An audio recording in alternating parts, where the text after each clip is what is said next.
पाथुर घाट के गिरीन्द्र घोष ने कहा था, काम क्रोध आदि रिपु तो जाएंगे नहीं, इनका मोड़ फिरा दो। ईश्वर की कामना करो, सच्चिदानंद के साथ रमण करो, और क्रोध यदि ना जाए तो भक्ति का तम लाओ। क्या मैंने दुर्गा का नाम लिया है, उद्धार नहीं होगा? मुझे फिर पाप क्या, बंधन क्या?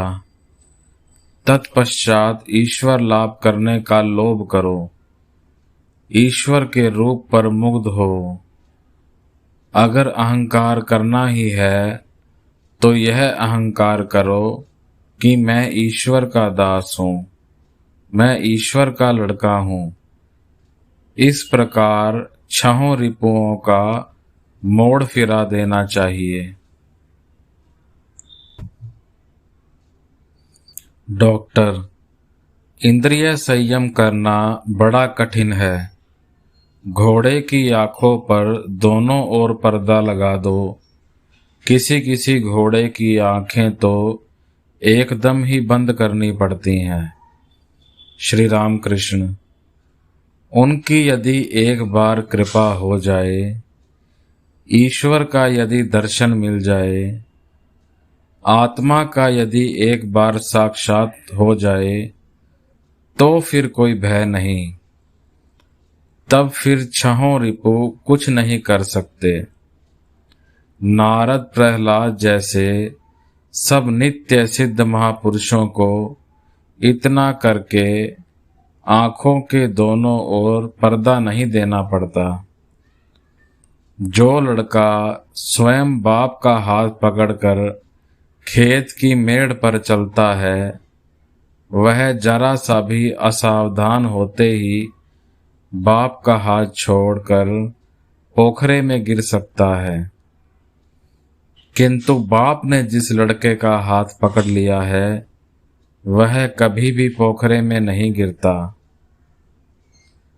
महापुरुषों का बालक स्वभाव होता है। ईश्वर के पास वे सर्वदा ही बालक हैं। उनका अहंकार नहीं रहता। वे सब शक्ति ईश्वर की शक्ति है। उनकी सब शक्ति ईश्वर की शक्ति है, बाप की शक्ति है, अपना कुछ भी नहीं है। उनका यही तो दृढ़ विश्वास होता है।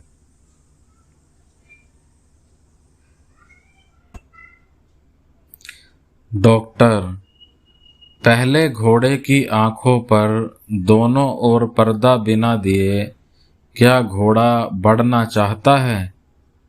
रिपु वश में ना हो तो क्या ईश्वर को पाया जाता है? श्री राम कृष्ण, तुम जो कह रहे हो उसको विचार पथ कहते हैं, ज्ञान योग नाम से कहते हैं। उस पथ में भी ईश्वर प्राप्त होते हैं।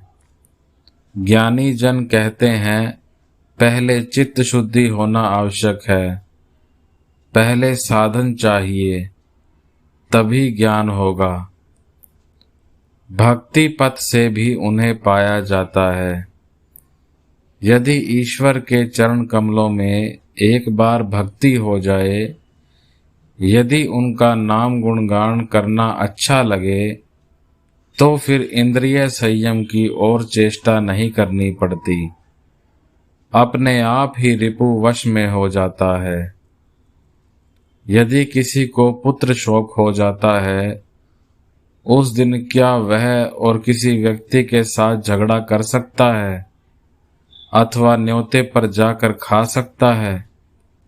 वह लोगों के सामने क्या अहंकार करता हुआ घूम सकता है या सुख संभोग कर सकता है?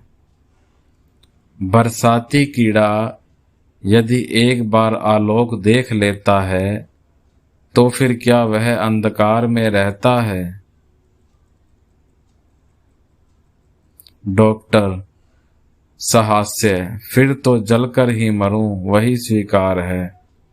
श्री राम कृष्ण, नहीं, किंतु भक्त बरसाती कीड़े की भांति जलकर नहीं मरता। भक्त जिस आलोक को देखकर छूट भागता है वह तो मणि का आलोक है। मणि का आलोक बड़ा उज्जवल तो चाहे होता है, किंतु सन्निग्ध और शीतल होता है। इस आलोक से देह जलती नहीं, इस आलोक से शांति होती है, आनंद होता है।